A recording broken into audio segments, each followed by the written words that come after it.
사인 한번 해주세요. 예. 할렐루야. 예, 주일 예배에 참석하신 여러분을 환영하고 사랑하고 축복합니다. 예, 오늘 저는 어린 양 예수라는 제목으로 하나님의 말씀을 선포하겠습니다. 여러분 밴드에 제가 어린 양 예수 그래도 시인 목사님을 만나서 그게 압축 요약을 잘 해놨단 말이에요. 그것이 오늘 설교의 핵심입니다. 예, 제가 이렇게 우리 서머다의 교회에 와서 우리 전도사님한테 처음 부탁한 게 뭐였냐 하면 혹시 성도들이 안 나오면 기도해라. 바로 전화하지 마라. 그것을 우리 권사님한테 권면을 했어요. 왜냐하면 권사님은 그걸 사랑인 줄 알고 맨날 안 나오면 바로바로 성도들에 전화해요. 그것은 하나님이 일하심을 방해하는 일이 될 수 있다는 거예요. 물론 몸이 아프면 당연히 신방을 가야 되는데 그런 상황이 아니면 내가 지금 어떻게 해야 될 것인가 하나님 앞에 고민하고 묻고 나가야 된다는 거예요. 그렇지 않고 그냥 가서 인간적인 방법으로 달래주고 그러면 결국은 신앙이 성장하지 않는다는 거예요. 내가 우리 사모한테도 그래요. 목사님 전화해볼까? 아니다. 하나님하고 독대할 수 있는 시간을 줘라. 예, 항상 신앙생활은 하나님하고 독대할 수 있는 시간을 주는 거예요. 왜요? 우리가 혹시 잘못하면 우리의 열심과 우리 인간적인 방법으로 하나님의 일하심을 방해할 수 있다는 거예요. 그래서 어떨 때는 좀 낙심된 성도가 있고 또 참석하지 않는 성도가 있으면 하나님 앞에 기도하고 내비도 두는 거예요. 그래서 하나님께서 그 상황에 대해서 깨닫게 해주시는 거예요. 내가 생명의 말씀을 듣는 자리에 목숨을 걸고 가야 될 것인가? 아니면 더 좋은 말씀을 전하는 대로 가야 될 것인가? 그건 하나님과 독대해서 만날 시간을 달라는 거예요.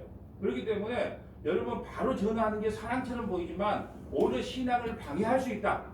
그래서 제가 사모한테 그랬어요. 나에게 전화하려면 나한테 물어보고 해라. 함부로 전화도 하지 마라. 왜요? 아픈 성도들은 신방을 가서 예배를 드려주는 게 당연하지만 때로는 성도들이 하나님과 만날 수 있는 그 접촉점을 좀 주기 위해서 시간을 주라는 거예요. 시간을 주라. 이것이 신앙생활의 하나의 방법이 되겠습니다. 여러분, 제가 어느 날 이제 신방을 갔는데 우리 목사님이 오신다고 집사님이 상다리가 부러지게 차렸어요. 완전히 진수성찬이에요. 그런데 막상 참 식성이 좋은 나도 막상 먹으려고 하니까 먹을 것이 없어요. 왜 그랬을까요? 준비한 집사님의 성의와 정성이 부족해서일까요? 아닙니다. 내 입맛에 맞는 것이 하나도 없기 때문이에요. 집사님이 좋아하는 것, 우리 목사님도 당연히 내가 좋아하는 것 좋아할 거야. 그래서 상다리가 부러지게 새벽부터 저녁까지 땀 흘리고 준비했는데 목사님이 가서 억지로 한숨을 뜨다가 못 듣는 거예요. 왜 제가 서두에 이 말씀을 드리는가 하면 여러분 오늘날 한국교회 신앙생활이 이렇다는 거예요. 아무리 열심히 무언가를 분주하게 상다리를 차려드려요. 이 상다리가 하나님이 좋아하실 것이다. 하나님이 기뻐하실 것이다 하고 진수성찬을 차려놨는데 인간들이 정해놓은 잔치상을 벌리놓고 하나님 좀 잡수세요. 이렇게 한다는 거예요. 인간의 열심과 정성이 부족해서 하나님께서 그걸 안 잡수는 게 아니고 하나님이 드시는 밥상이 아니기 때문에 받지를 않는 거예요. 그래서 여러분 신앙생활이라는 것은 열심과 정성 이전에 알미라고 했어요.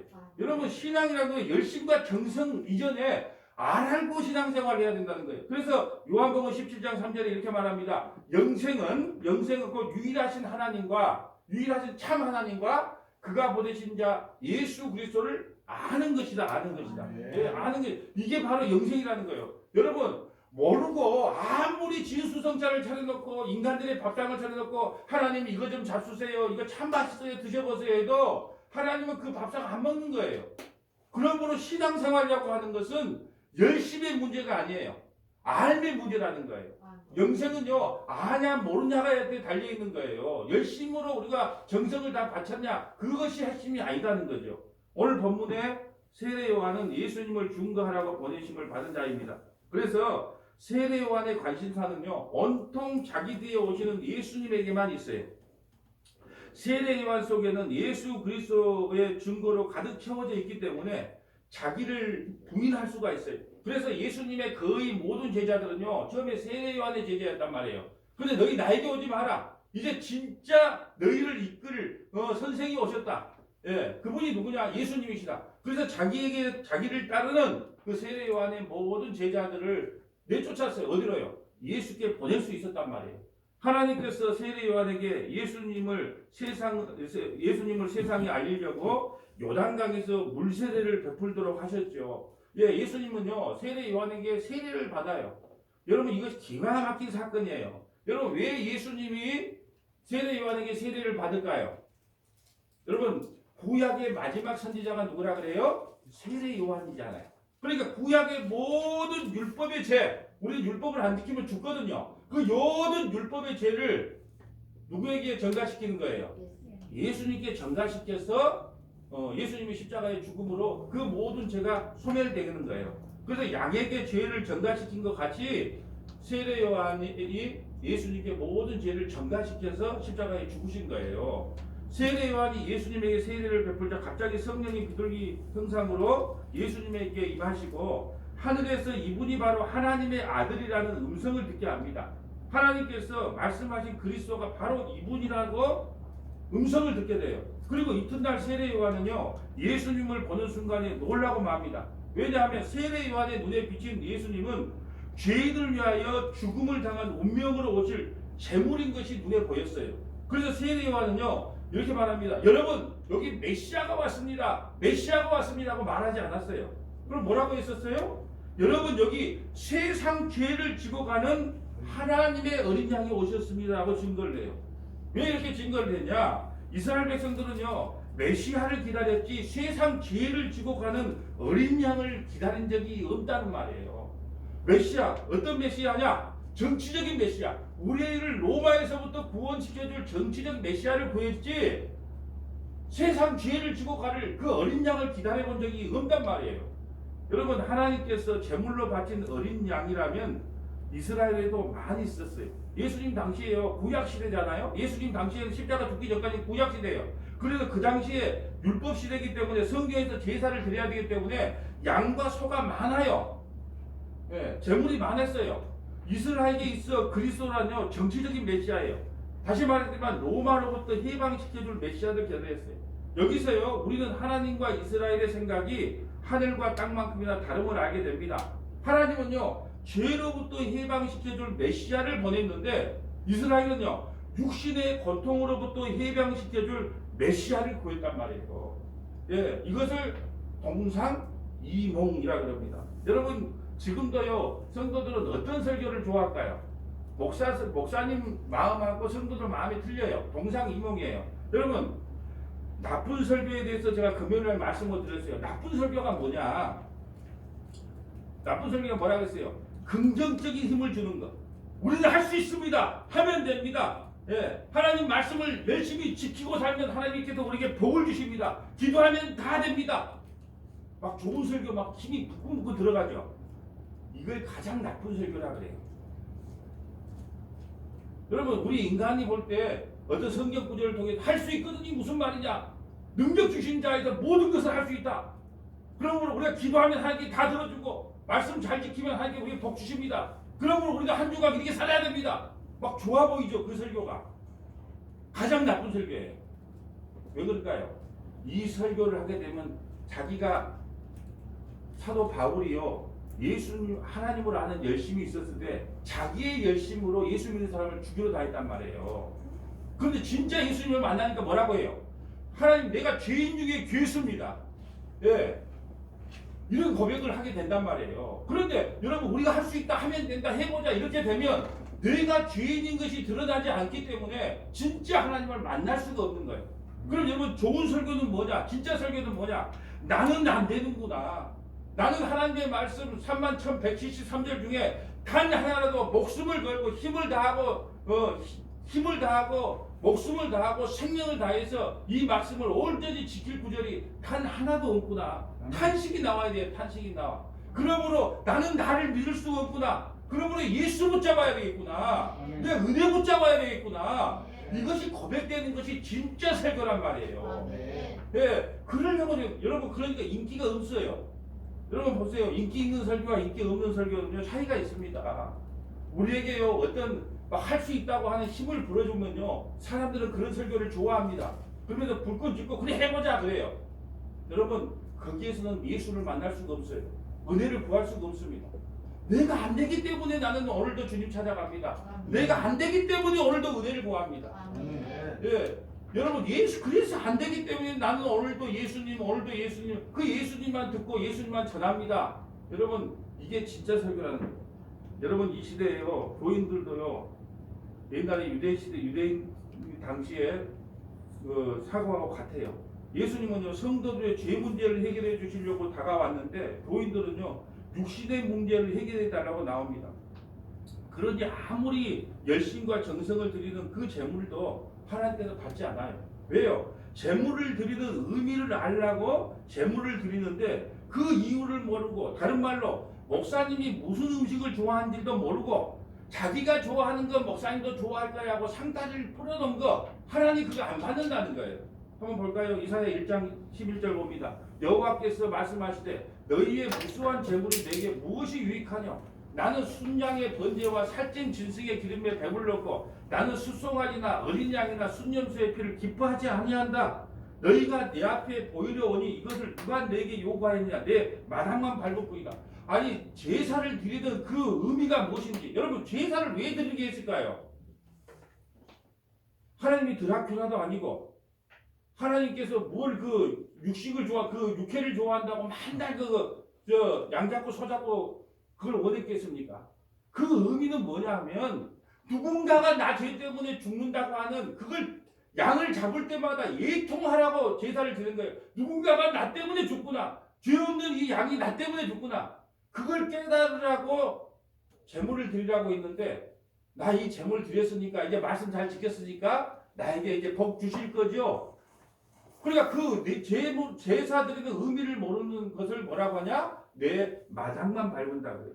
헛된 재물을 다시 가져오지 말라. 부장은 내가 가증히 여기는 바요. 월삭과 안식일과 대회로 모이는 것도 그러하니 성회와 아울러 악을 행하는 것을 내가 견디지 못하겠노라. 내 마음이 너희의 월삭과 정한 절기를 싫어하니 그것이 내게 무거운 짐이라. 내가 지기에 곤비하였다. 여러분 그 예배의 의미, 제사의 의미를 모르고 그냥 왔다 갔다 하는 거 이제 지겹다. 그러면서 15절 이렇게 말합니다. 너희가 손을 펼 때에 내가 내 눈을 너희에게 가리고 너희가 많이 기도할지라도 내가 듣지 아니하리니 이는 너희의 손에 피가 가득하다. 제사를 드리라고 하는 온전한 뜻도 모르고 그저 열심히 진수성찬만 차렸어요. 그러니까 하나님께서 네가 아무리 그거 차려놓고 복들하고 기도해봐라. 나는 그거 듣지 않는다는 거예요. 여러분 예수님이 뭐라 그랬습니까? 저는 제사를 원치 않고 국물을 바란다 그랬잖아요. 이 말이 무슨 뜻인 줄을 배우라 그랬어요. 제사는요, 다시 말씀드리지만 나 때문에 죄 없는 어린 양이 죽는구나. 그 예통의 현상이 일어나는 거예요. 그래서 우리가 예배드리러 오면은 그 어떤 현상이 일어나야 될까요? 목사님 말씀을 들으면 나는 안 되는구나. 나는 아무리 살아보려고 해도 안 되는구나. 그 예통이 나와야 된단 말이에요. 이 말씀을 들을 때 예통이 나올 때 누구를 붙잡겠어요? 예수님을 붙잡게 하는 거예요. 그래서 저번 주 설교는 예수님, 오늘도 결론 가면 그래요. 우리의 하나님이 받으실 진수성찬은 예수뿐입니다. 예수님으로 끝나요. 왜요? 우리는 안 되기 때문에. 그런데 이놈의 설교할 때마다 우리는 할 수 있다 하면 된다 말씀 구절을 여기저기 막 갖고 와서 이야기를 하니까 성도들이 진짜 마치 할 수 있다고 생각을 하는 거예요. 성경은 너희가 못한다. 그리고 예수가 필요하다. 그러면 우리가 구약 성경을 요즘 통으로 금요 성경 공부 때 봤잖아요. 사사기 보면 그러잖아요. 사사기 보면 범죄해요. 그리고 하나님께서 또 징계를 해요. 그러면 또 하나님 잘못했습니다. 그럼 사사를 보내요. 그러면 또 이제 회복이 됩니다. 회복되면 또 어때요? 또 범죄하고. 이것이 우리 인간이란 말이에요. 그래서 구약은 실패의 역사예요. 우리는 안 되는구나. 그래서 예수님을 이 땅에 보낼 수밖에 없는 필연성을 설명해 주는 게 구약이란 말입니다. 여러분 지금 이 시대 교인들이요 하나님의 마음을 이해할까요? 못합니다. 지금도요 이사야 시대와 똑같은 짓을 반복해요. 여러분 예배가 뭔지 모르고요 왔다 갔다 습관처럼 왔다 갔다 해요. 근데 예배를 모르기 때문에요 긴장한다고 안 와. 손님 온다고 안 와. 나 기분 나쁘다고 안 와. 나 감정 상했다고 안 와. 요즘은 그런다니까요. 지금이 이사야 시대보다 더해요. 이사야 시대는 억지로라도 가서 의미는 몰라도 양이라도 잡고 소라도 잡았는데 지금은 이사야 시대보다 더 험하다니까요. 자기 감정 따라서 기분 나쁘면 예배 안 드려. 예. 서울에서 누가 손님 오면 교회 안 와. 심지어 김장한다고 안 와. 예. 그러니 우리가 이사야 시대보다 더 험한 지금 신앙생활을 하고 있다는 거예요. 하나님이 뭐라고 하겠습니까? 예배가 취미생활이니 종교생활이니 너희가 그러고 나를 사랑한다고? 그리고 천국 갈 자신이 있다고? 하나님 그렇게 말씀하셔요. 예. 여러분 스테반이요 구약의 이스라엘 백성들을 이렇게 말합니다. 사도행전 7장 41절 볼까요? 그때 그들이 송아지를 만들어 그 앞에 제사하여 자기 손으로 만든 것을 기뻐하였더니 하나님이 외면하사 그들을 그 하늘의 군대에 섬기는 일에 버려두셨으니 이는 선지자의 책에 기록된 바 이스라엘 집이여 너희가 광야에서 40년간 희생과 제물을 내게 드린 일이 있었느냐. 와 이게 놀라운 말이에요. 여러분 이스라엘 백성들은요 40년 동안 하루도 빠짐없이 하나님 앞에 제사를 드렸어요. 광야에서. 근데 뭐라고 하랍니까 하나님은? 너희가 광야에서 40년간 희생과 제물을 내게 드린 적이 있냐. 아 드렸는데요. 아침 전쟁으로 상번제 드리고 다 드렸는데 드린 적이 없다니요. 지금 이렇게 말하는 거예요. 40년간 네가 희생과 제물을 내게 드린 적이 없다는 거예요. 참 이거 참 기가 막힐 노릇이에요. 나 30년 동안 새벽 예배, 수요 예배, 금요 예배, 주일 예배 빠지지 않고 예배 드렸는데 하나님께서 난 네 예배 한 번도 받은 적이 없다. 기가 막힐 노릇 아니겠습니까? 그래서 신앙생활이라는 것은 열심과 정성의 문제가 아니고 알의 문제라는 거예요. 알고 신앙생활을 해야 되는 거예요. 예. 여러분 진짜 우리가 나중에 하나님께서 하나님과 열심히 예배 드렸잖아요. 난 이 예배 한 번도 안 받았는데 그럼 환장할 일입니다. 환장할 일. 여러분 이 시대도요 우리들이 이런 짓을 하고 있다는 거예요. 우리도요 그러고 있어요. 자기 딴에는 시간 바리바리 싸들고 하나님께 드렸다고 하는데 하나님은 난 받은 적이 없다고 그렇게 말합니다. 왜 그럴까요? 예배의 의미, 제사의 의미도 모르고 그저 왔다 갔다. 그러면 하나님께 내게 막연히 복 주겠지. 그런 개념만 갖고 신앙생활을 하기 때문에 그래요. 여러분 그래서요 지옥에 가는 사람들의 공통점이 있어요. 뭘 한다 그래요? 이빨을 갈아요. 이빨을 갑니다. 왜 이빨을 갈까요? 왜 여러분 이빨을 뜨리뜨리 갑니까? 억울할 때 그래요. 억울할 때 이빨을 뜨리뜨리 가요. 예. 어떤 목사님은요 얼마나 억울한 일을 성도들이 많이 당했는가. 머리도 다 빠져버려. 예. 젊은이도 치아도 다 빠져. 들리기. 예. 그런 고통 가운데 목회를 하고 계시더라고요. 그런데 지옥에 가서 이빨을 가는 분들은요 왜 이빨을 가냐? 사기꾼 목사들에게 속았기 때문에 분해서 그러는 거예요. 여러분 아니 우리 목사님이 이렇게 하면 복 받고 이렇게 하면 천국 간다고 했는데 내가 왜 지옥 왔느냐? 이빨을 드득드득 가는 거예요. 근데 하나님께서 뭐라 그랬을까요? 내가 언제 목사 믿으라 그랬느냐? 예수님 믿으라 그랬지. 누굴 탓할 것이 없어요. 여러분 속지 않은 사람은요 이빨을 갈 필요가 없어요. 근데 속은 사람은 이빨을 갑니다. 왜 우리 금요성경 공부에 성경 나만의 주석 만들기를 합니까? 속지 말고 하나님이 진짜 기뻐하는 그 진수성찬이 무엇인지를 여러분이 깨달으라고 그 금요성경 공부 성경 나만의 주석 만들기를 하는 거예요. 속지 말라고. 여러분 속으면요 여러분 우리가 보면 사기꾼들한테 속아봤자 돈만 뺏겨요. 근데 종교 사기꾼에게요 사기를 당하면 영원히 사냥을 당해요. 여러분 죽느냐 사느냐의 문제란 말이에요. 신앙생활은 아니 좋은 게 좋지 뭐 그거 동창회 나가서 하는 말이고 세상 모임에 나가서 하는 말이고 신앙생활은요 죽느냐 사느냐예요. 여러분 죽느냐 사느냐의 문제에 부안해동하면 되겠어요? 내가 죽느냐 사느냐 내가 죽을 것인가 살 것인가 이 생명을 걸고 신앙생활을 해야 되는데 그게 어떻게 부안해동이 있겠어요? 죽느냐 사느냐 하는 문제예요. 여러분 지금 하나님이 이스라엘과의 관계를 이렇게 설명합니다. 하나님은 싫다고 그만하라고 하는데 이스라엘은요 혹시 내가 정성이 부족한가? 다른 정성으로 열심히 한번 해볼까? 지금 그러고 있다는 거예요. 지금 세례요한의 말은 하나님의 취향을 알려주고 있어요. 다른 말로 하면 하나님의 식성을 알려주고 있다는 거예요. 하나님이 무엇만 좋아하는가? 무엇을 좋아하는가? 그러면서 이렇게 외치고 있어요. 세례요한이 사랑하는 여러분, 하나님은 소나 양고기를 좋아하지 않습니다.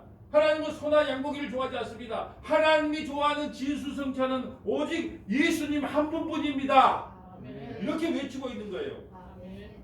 이제 제발 양고기 좀 들고 오지 말고 예수 좀 들고 오라. 예수 좀 들고 오라고 하는 거예요.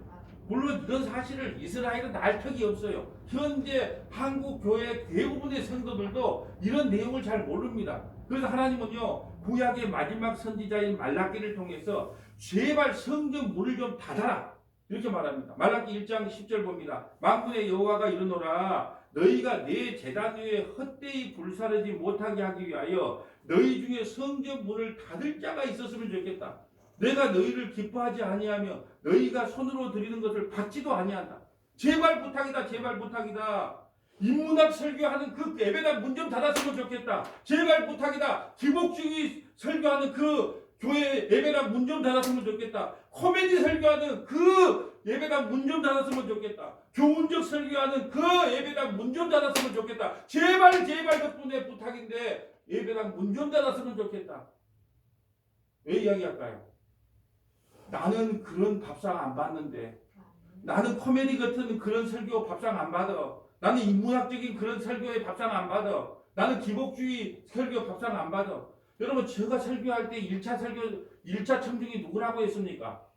하나님이 1차 청중이라고 그랬어요. 여러분이 2차예요. 하나님께서 이 말씀을 듣는단 말이에요. 1차 청중으로 하나님께서 언제나 이 말씀을 들어요. 그러니까 사기를 칠 수가 없는 거예요. 하나님이 듣고, 그래 이 새끼야. 아니 그래 이 자식아. 그래 이 자식아 진짜 그래 그거 맞아. 그래 그거 내가 네 그거 하라고 세워서 이렇게 해준단 말이에요. 그러니까 하나님이 1차 이 청중이기 때문에 다른 말을 전할 수가 없다는 거예요. 그 문을요, 그 닫았던 문을 누가 여냐 하면 오늘 본문에 세례요한이 열면서 이렇게 외쳐요. 이제 짐승의 제물을 안 받는다. 이제 사람만 받는다. 사람의 제물만 받는다. 그런데 조건이 있다. 죄는 없는 사람이다. 예, 이제는 세례요한이 이렇게 외친 거예요. 자, 이 문을 닫았던 문을 열면서 이제 짐승의 제물은 안 받는다. 사람의 제물만 받는데 조건이 있다. 죄가 없는 사람만 받는다. 여러분, 죄가 없는 사람이 어디가 있어요? 예수님 뿐이에요. 그래서 예수님이 세상 죄를 지고 가는 하나님의 어린 양이라고 합니다. 이는 이 세상이 지금 어떤 상태라는 거예요? 세상 죄를 지고 가는 하나님의 어린 양이니까 이 세상이 지금 어떤 상태다? 죄악으로 가득한 상태라는 거예요. 그러니 예수님을 세상 죄를 지고 가는 하나님의 어린 양이라고 합니다. 여러분, 제사는 왜 지낼까요? 양 잡고 소 잡고 왜 제사를 지낼까요? 천국에 가면 제사가 있을까요? 없지요. 왜 그럴까요? 죄가 없는데 무슨 제사가 필요합니까? 그러니까 제사는요, 죄 때문에 지내는 것이에요. 그런데 여러분, 죄를 인간이 지었는데 왜 양이나 소 같은 제물로 제사를 드릴까요? 하나님이 그 죄 짓는 그놈을 갖다가 확 죽여버리면 끝납니다. 율법대로 죽여버리면 끝나는데 왜 제사를 지내게 할까요? 여러분, 출애굽기에 보면 20장부터 24장까지 시내산에 올라가서 19장에 시내산에 올라가서 20장부터 24장까지는 율법을 줘요. 십계명부터 시작해서 그 부칙들 율법을 준단 말이에요. 그리고 나서 율법을 안 지키면 어때요? 바로 죽여버리면 돼요. 그런데 하나님께서 그 위에 25장부터 출애굽기 25장부터 40장까지 성막과 제사 제도를 준단 말이에요. 그러면 너희가 이 율법을 주면 잘 지킬 걸로 알았을까요? 몰랐을까요? 당연히 못 지킨 줄 아니까 빨리 줘놓고 뒤에 바로 뭘 줘요? 성막과 제사 제도를 써서 너희는 이거 못 지켜. 그러니까 빨리 양잡을 준비해. 그렇게 하셨던 거예요. 죄인 대신에 제물로 제사를 지내라고 한 것은 그 사람을 살려주기 위함이에요. 그 사람을 살려주려고 그 인간 그 대신 제물로 제사를 드렸던 거예요. 여러분, 구약시대에요, 내가 만약에 율법을 어겼어요. 그럼 어떻게 하냐? 자, 우리 혁중이 형제가 율법을 어겼어요. 613가지의 법이 있는데, 예, 그 법을 어겼어요. 그럼 어떻게 해야 되냐? 양을 끌고 와야 돼요. 그것도 양이 어떤 양이냐? 흠이 없는 양을 끌고 와야 돼요. 그러면서 이렇게 묻습니다. 어떻게 왔느냐? 예, 제가 도둑질하고 사기치고 간음하고 좌우지가 내가 나쁜 짓을 너무 많이 해서 이 양을 끌고 왔습니다. 그래? 그럼 이리 와. 너 양 머리 위에 손 얹어. 그리고 제사장이 손을 얹어준 거예요. 그러면 따라하게 합니다. 하나님, 나는 이제 흉악한 죄를 지었습니다. 나는 어제 흉악한 죄를 지었습니다. 율법대로 하면 난 죽어야 하는데 나 대신 어린 이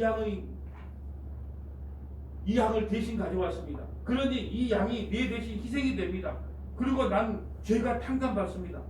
여러분 며칠 전에 우리 윤지사님 집에서 키우는 강아지가 천수를 누리고 생명을 다했어요. 천수를 누리고 생명을 다해서 잘 좋은 데다가 묻어줬습니다. 근데 윤지사님이 얼마나 마음이 아끼가 울어. 근데 얘를 천수를 누려갖고 그렇게 됐는데, 예를 들어서 천수를 누리기도 전인데 윤지사님이 밤에 깜깜하다고 걔가 자고 있는데 머리를 밟아버렸다고 생각합시다. 그리고 자기 때문에 그 강아지가 죽었어. 그럼 어떨까요? 애통이 나오겠죠. 애통이 나오겠죠. 지금 그거 깨달으라고 양을 잡으라 그런 거예요. 나는 이 양 때문에 하나님으로부터 죄 용서함을 받았습니다. 앞으로 나 대신 죽을 양을 기억하면서 살겠습니다. 그러니까 여러분 6월절 어린 양을 언제 잡죠? 며칠 날 잡죠? 이거 알면은 다음 주에 예배에 참석하지 않을 특권을 주셨습니다. 6월절 어린 양을 며칠 날 잡습니까? 1월 14일 날 잡아요. 근데 언제부터 집에다가 데려다 놓으라 그럽니까? 1월 10일 날부터 가족들과 함께 살게 한단 말이에요. 1월 14일 날 양 잡을 것을 왜 1월 10일 날 미리 데려다가 가족들하고 같이 살게 할까요? 왜 그랬을까요? 그 양이 뭐라는 거예요? 같은 식구라는 걸 의미해요. 식구. 여기서 두 가지 의미가 있어요. 무만지, 흠이 없는지 살피려고 3일간 지켜보는 거 한 가지, 또 가족과 같이 지내는 것은, 같이 지내게 했다가 잡는 것은 바로 가족이 죽었다는 거예요. 내 가족이 나 때문에 죽었다는 거예요. 내 가족이 누구예요? 내 형이 누구예요? 예수님이 내 가족인 거예요. 예수님이 내 형인 게, 내 형이 나 대신 죽었다. 이걸 설명하기 위해서 1월 14일 날 잡을 걸 1월 10일 날 데다가 가족끼리 같이 지내게 한 거예요. 내 형이 죽었다. 여러분 동생하고 형하고 큰형하고 나이 차이가 많이 나면요 사고를 치고 싸워요. 그래서 파출소에 안 가신 분들은 참 좋은 분들인데 싸워갖고 파출소 몇 번 가면 어머니는 나이가 연세가 너무 많아서 못 와. 그럼 누가 와? 큰형이 와. 큰형이 와서 어떻게 합니까? 아이고 경찰관님 잘못했습니다. 우리 동생이 그런 놈 아닌데 욱하는 성질에 그래서 여러분 이게 사장사장 하는 거예요. 왜 그럴까요? 가족이니까. 똑같은 원리예요. 똑같은 원리. 내 가족이 대신 죽었다는 거. 그러려고 3일 동안 같이 살아는 거예요. 내 가족, 내 큰형이 나를 위해서 대신 죽었다. 이걸 설명하기 위해서 1월 14일 날 잡을 것 1월 10일 날 미리 갖다 놓은 거예요. 그리고 제사장은요. 아까 그 죄진 그 제사장은요. 그 죄진 인간 보고 죄 지은 그 당사자 보고 혁중이 예를 들어서 혁중이 보고 야 가서 제사장이 잡는 거 아니에요? 혁중이 보고 가서 성 밖에 가서 그걸 잡아오라 그래. 그러면 저 달구새끼 하나도 저도 달구새끼 이게 목 잘 비틀어요. 근데 아마 혁중이 형제는 달구새끼 하나 못 붙을 거예요. 근데 그 눈 초롱초롱한 그 양을 잡으려고 할 때 어떤 마음이 들까요? 가슴이 두근두근 아이고 막 그냥 이걸 잡아야 되냐 말아야 되냐 그러면서도 내 죄가 용서받기 위해서는 할 수 없다 하고 성문 밖에서 잡아갖고 와요. 그리고 잡아갖고 오면 어떠냐? 제사장이 그걸 태워서 하나님 앞에 드리면은 죄 문제가 완전히 깨끗하게 해결된 거예요. 그러면 우리가 그 양을 잡을 때 어떤 마음이 들을까요? 아 진짜 이 죄는 내가 짓고 대신 이 어린 양이 죽는구나. 그러면서 애통이 나오라고 제사를 드리라고 한 거란 말이에요.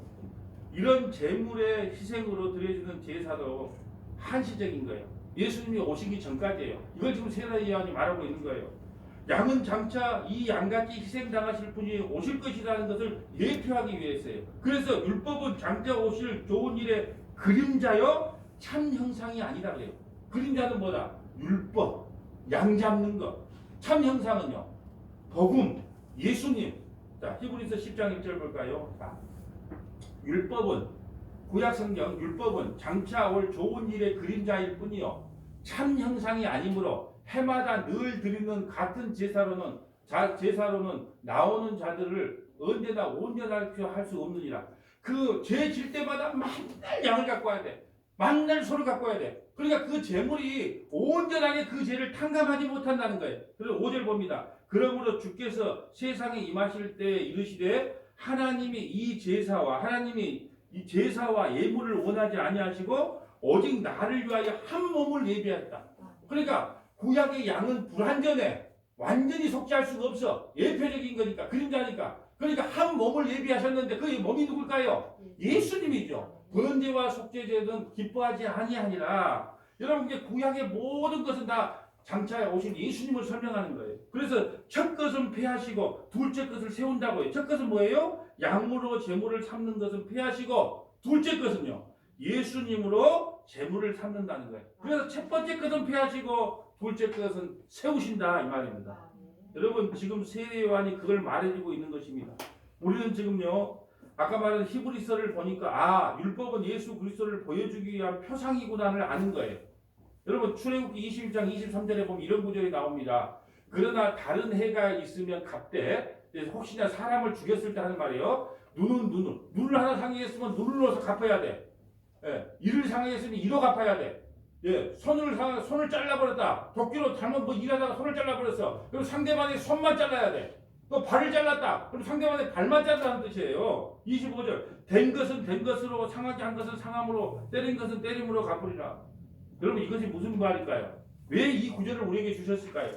하나님은요, 율법을 주시면서 알려주고 싶은 게 있었어요. 이에는 이, 눈에는 눈, 이렇게 갚으라는 거예요. 이걸 다시 말하면 짐승의 생명은 짐승으로 갚고 사람의 생명은 사람으로 갚아야 된다는 것을 우리에게 보여주는 거예요. 한번 따라할까요? 짐승의 생명은 짐승으로, 사람의 생명은 사람으로, 이야기하려고 이에는 이, 눈에는 눈이라는 이 성경 구절을 여기다 넣어놨던 겁니다. 그럼 위에 말씀대로 하면 사람이 잘못했으면 사람으로 감당해야 합니다. 그런데 죄가 없는 사람이어야 돼요. 그런데 죄 없는 인간이 이 땅에 없어요. 그래서 하늘에서 죄 없는 인간을 이 땅에 보내주셨는데 그분이 바로 성육신하신 예수님이라는 거예요. 히브리서 4장 15절 봅니다. 히브리서 4장 15절. 우리에게 있는 대제사장은 우리의 연약함을 동정하지 못하실 리가 아니요 모든 일에 우리와 똑같이 시험을 받으신 이로되. 그러니까 예수님이 시험을 받아요. 광야에서 시험을 받으시되 뭐는 없다? 죄는 없다. 죄는 없다. 이분이 바로 예수님이시다. 자, 히브리서 7장 27절. 그는 저 대제사장들이 먼저 자기 죄를 위하고 다음에 백성의 죄를 위하여 날마다 제사 드린 것 같이 할 필요가 없으니. 자, 원래 구약의 제사장들은요, 자기도 죄인이기 때문에 자기가 먼저 제사를 지내고 나서 다른 사람이 죄를 갖고 오면 그 죄를 대신했어요. 그런데 예수님은 그렇게 할 필요가 없다. 이는 그가 단번에 자기를 드려 이루셨습니다. 히브리서 9장 12절 봅니다. 히브리서 9장 12절. 염소와 송아지의 피로 아니하고 오직 자기의 피로 영원한 속죄를 이루사 단번에 성소에 들어가셨느니라. 이제 구약에는 양 잡고 소 잡고 염소 잡았는데 그럴 필요 없다. 십자가에서 단번에 이제 성소를 들어갔다. 여러분, 그래서 예수님이 십자가에 죽으시자 성소와 지성소를 가로막고 있는 그 휘장이 위에서부터 아래로 갈라진 거예요. 이제 우리는 예수 그리스도 그 믿는 믿음으로 가지고 지성소 안에 들어갈 수 있다는 거예요. 양 잡고 소 잡을 필요가 없다는 거예요. 히브리서 9장 28절.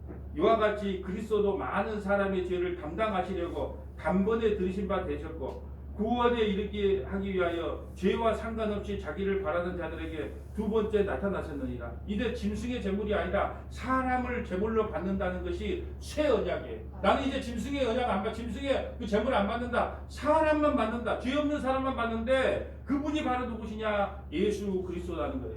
세상 죄를 지고 가는 하나님의 어린 양이라고 증거합니다. 과거에는 짐승의 피로서 죄사함을 얻을 수 있던 시대는 지나갔고 이제 예수 그리스도의 피로서 죄사함을 받게 되는 시대가 열렸다는 거예요. 말씀을 정리합니다. 여러분, 믿음이란 것은요, 예수님의 대속 제물을 믿는 것이에요.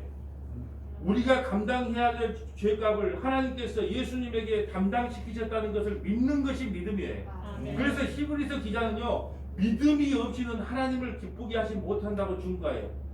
그러나 여러분, 자기 꼬라지 보지 마시고요, 십자가의 대속제물로 죽으신 예수님을 바라보시기를 바랍니다. 그리고 감사하세요. 감사는 믿음을 받은 자만이 할 수 있는 특권이에요. 그러니까 우리가 환경 탓하지 말고 구원받은 거에 늘 감사하면서 살아가는 겁니다.